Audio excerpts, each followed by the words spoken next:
Hi, I'm Tim from my backyard, and as soon as I'm done trimming up this dry aged rib roast, we're going to deep fry a turkey.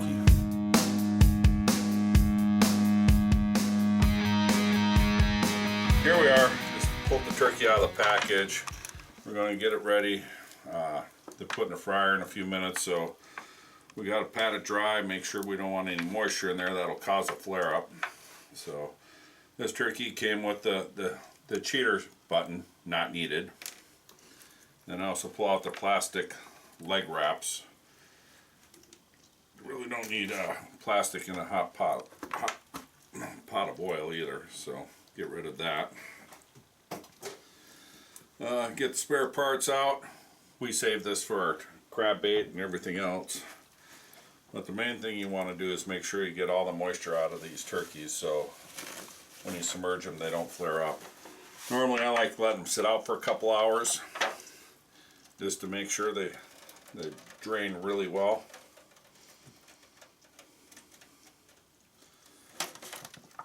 Because you don't want to get a steam bath.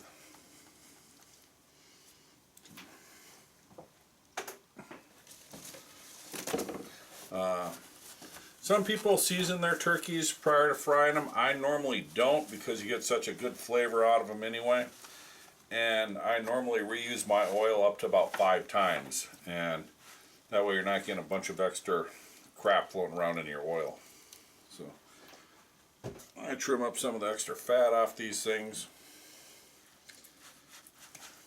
That's not needed.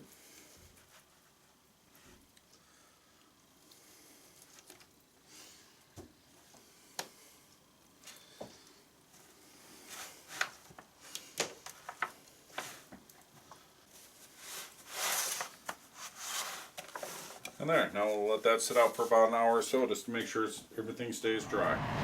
So when you get the fryer ready, get the oil in there.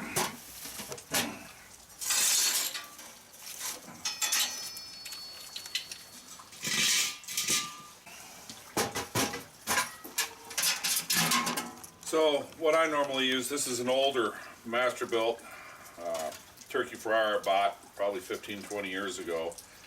And the way I normally do it is I've just always followed the directions between the lid and on the side of the pot, and I've never overflowed. I've never had any issues cooking a turkey. I've never had any fires or anything else. So there's different rules by different things.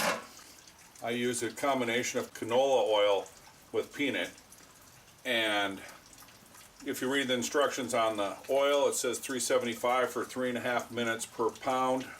I've always gone 350 degrees and run 3 minutes per pound, and I add 5 minutes at the end, just because.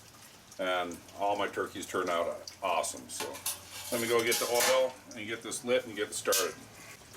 This is a 3-gallon jug, which brings it up to my full line. And I might have said this earlier, but on the side of my turkey pot here it says do not use larger than an 18-pound turkey. Today we're cooking a 14-pound turkey, so we shouldn't have any concerns about overflowing. One way you can do it, but this takes a lot of extra time, is you can place your turkey inside your pot and then add water till it's just above the turkey, and then pull your turkey out, make sure it drains properly, and then at the water level mark your line, and that's how high you have to fill your pot with oil. Another nice thing, if you notice, this has a thermometer hole in the lid. Use an extra long thermometer which reaches right into oil. Everything is temperature controlled. You never want to get, I never get above 350 degrees. Your oil starts breaking down a lot faster. And here we go. Now the wait time begins till all we're doing now, like I said, is preheating the oil. My fryer comes with a basket, which I like. Some have a hook stand that they use, but one thing I like about this, I use this fryer for everything: crab boils, crawdads. I mean, it fills the void. So I do apologize. One thing I did forget today was my hook for the basket, so I'm going to have to improvise and use a hammer here as a hook, but we'll make it work. So a big thing you want to do is make sure you turn the cooker off. That way you don't have an open flame if it bubbles up over the top or anything.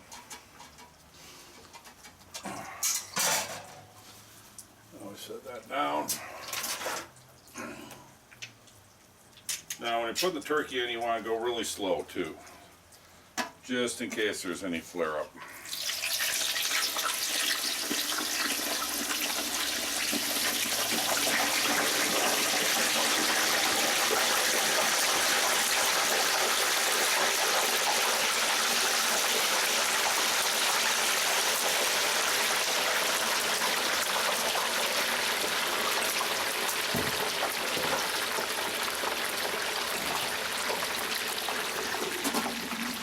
Then relight your burner right away.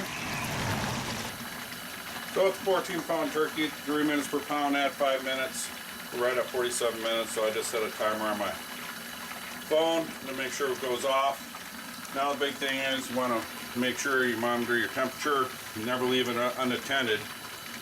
And we're sitting pretty good right now at 325 degrees, which is perfect. I keep it right between 325 and 350. And in 47 minutes we should have a cooked turkey.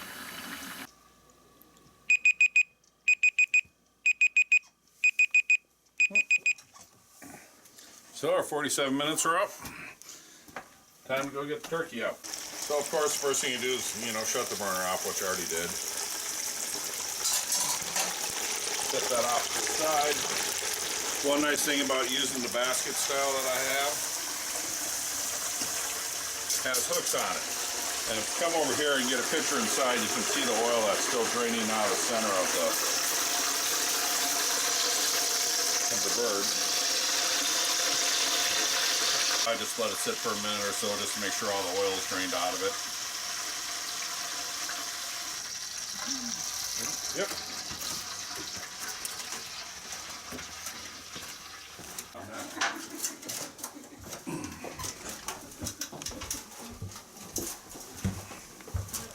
Turkey going into the dairy tank too. So ridiculous.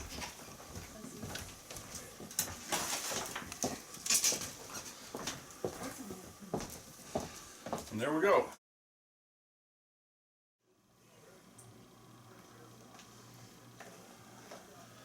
So it's time to start carving the turkey, so we'll see how it turns out.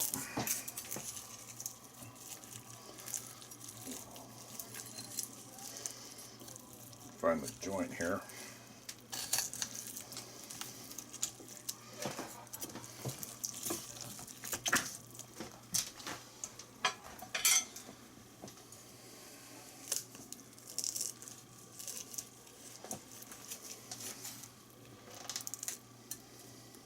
Tim, why don't you take a taste of, there's a little bit of breast meat right there. A little bit cool. Yeah, dry it out.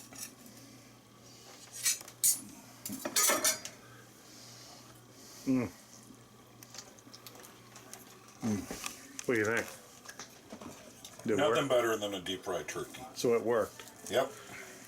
But we do have one in the turkey roaster The old fashioned. that's going to be cut up as well, so I guess we can't really say nothing better than.